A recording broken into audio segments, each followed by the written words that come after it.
We get into this job to help people. Mm-hmm. The last thing we want to do is get out of this job needing help. So we want to do our best we can to fix that in the actual act of doing the job, right? Mm-hmm. Throughout your career and getting better.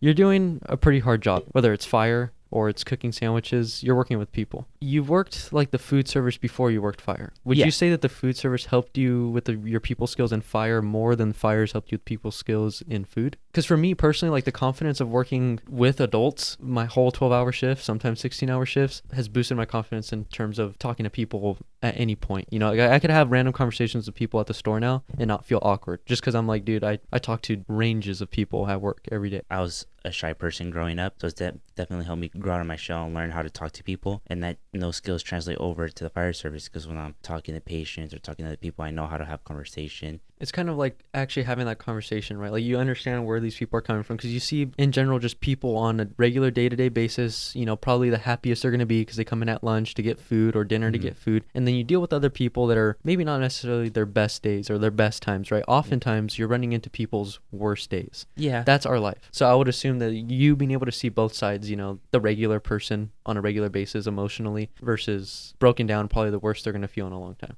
Another thing that I was going to say is, like, you know, oftentimes firefighters work 2 jobs. I think it's because the pay isn't necessarily the best in first responding in general, but for firefighters, definitely not the greatest in a lot of areas. I think it just depends the department you're at and where you're located. I mean, bigger departments are going to be paid better, or compared to like a small rural town department. Right, of course. Well, firefighters have 2 jobs. It's just because of the work schedule. I mean, you have like a whole day off, and then that's why a lot of people do like real estate or just do their own business on the side just to keep themselves busy and just to make a little extra money. If that's the case, why do they burn out so quickly? Because the burnout rate of a firefighter is like that. Is it just the emotional aspect, not necessarily the physical aspect? Because like I said, where I was going to go with that is I've talked to other fire instructors. A lot of them did like lawn businesses at some point of their day, right? Yeah. Like they would mow lawns on their days off because they would work at 24, go mow like 5 lawns, get some sleep, and then go work another 24, whatever it might be, right? Yeah. But they always burned out super quickly. And a lot of them, unfortunately, don't have much time after they retire. I'm not sure why. I mean, there's numerous different reasons why people burn out. And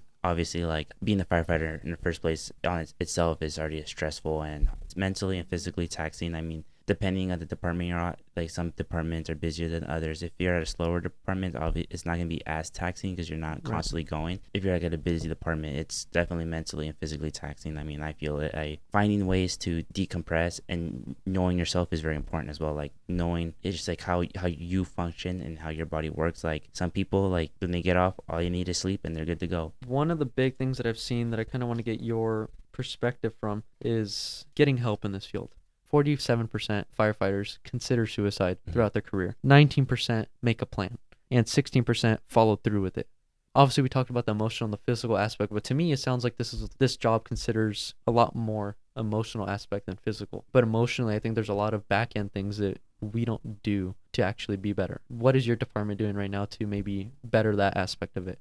I think my department's pretty good. The guys are really open about talking about mental health. No one's like closed off. Our chief is both good. Our chiefs are really good, and everyone's super open, which is amazing because in recent times with all this stats coming up, I think a lot more departments are pushing with more mental awareness. And recently, in my academy, it was pushed on us from the beginning, like take care of your mental health and all that.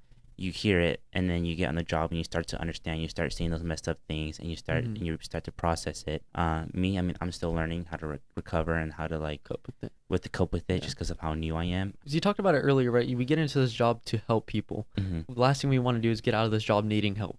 So we want to do our best we can to fix that in the actual act of doing the job, right? Throughout your career and getting better. Can you see this in yourself already? Yeah, I mean, I talk about it a lot with the guys. Like, after we have a bad call, we'll sit down, have a talk about it, and let it out the day of or the day after. It's good. The faster you do it, the better. Yeah, and then, like, even if I still need to talk about it, which weeks after a call, I've had to talk to some guys about it still who were on the call with me, and they still sat down, talked to me, and let it out, which is great. I'm always super grateful for that.